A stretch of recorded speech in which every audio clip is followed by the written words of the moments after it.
মেয়েটাকে আমি ভালোবাসি, কালকে সকালে বিয়ে করবো, একটু আশীর্বাদ দিয়ে দাও তো আব্বা। পালাবে চুদির ভাই আমার এখান থেকে। কি বড় আশীর্বাদ দেবো না তুমি? বুকা চুদা শালা হারামি, তোর ইনকাম করবে বিয়ে মারাবি তো?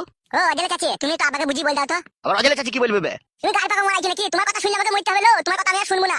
ই কি রে? ই কিরে মারাইছে? হ্যান্ডেল মেরে মেরে সব শিরাগুলো ডাউন হয়ে গেছে, ডাক্তার চোখে টেলিস্কোপ লাগিয়ে দেখলো চোখে শিরা মরে গেছে, ওই জন্য বলে তুমি আর হ্যান্ডেল মেরো না, পাইলেটা বিয়ে করে লাও গা। সেই জন্য এই মেয়েটাকে আমি লিয়েছি বিয়ে করবো বলে, তুমি আমার আশীর্বাদ খালি দিয়ে দাও। দেখেছো অজলের মা এগুলো কোনো কথার মধ্যে পড়ে, বুঝে বিয়ে দিয়ে দাও। আবার অজলের মা কি বলবো, মা তুমি আশীর্বাদ দিতে মন যায় দাও, আর না দিতে মন যায় না দাও। ই কি বে, কোন জাতের মেয়ে কোন বংশের মেয়ে পরিচয় পত্র দেখতে হবে না, বিয়ে দিয়ে দাও বলে বিয়ে দিয়ে দাও। পরিচয় পত্র নিয়ে ঘরে ভরবো নাকি তুমি? ও মুতলি হইলো। ই কি বে মুতলি হইলো মানে? গু তোমার জায়গা থাকলেই হবে বড়, অত পরিচয় পত্র নিয়ে ভালো হবে। আরে শালো টাকা আমার মানে, আরে শালো মুতা জায়গায় গুতা মারতে 2-4 দিন ভালো লাগবে, তারপর দিন না শালা আষ্টি গন্ধই মরে যাবে। শালো যেখান থেকে লিয়ে যাও সেখানে ফেরত দিয়ে এসো গা। আমি ফেরত দেবো না বড়া, আমি গুত্তু মারবো। শালা কি খান কি ছেলে রে তুই? তুই তো পাকা খানকি ছিলি বে, তুই তো বিধবা মেয়েকে বিয়ে করেছিস, আমি তো আইবড় মেয়েকে করছি, আবার গায়ে মারাইছে আবার। বে শালা আমি বয়স করলে তো আমি বিধবা মেয়েকে করবো না, তো আমি আইবড় মেয়েকে বিয়ে করবো বে? আমি আপনার এই মেয়েটাকে গুত্তু মারবো তাই জানি।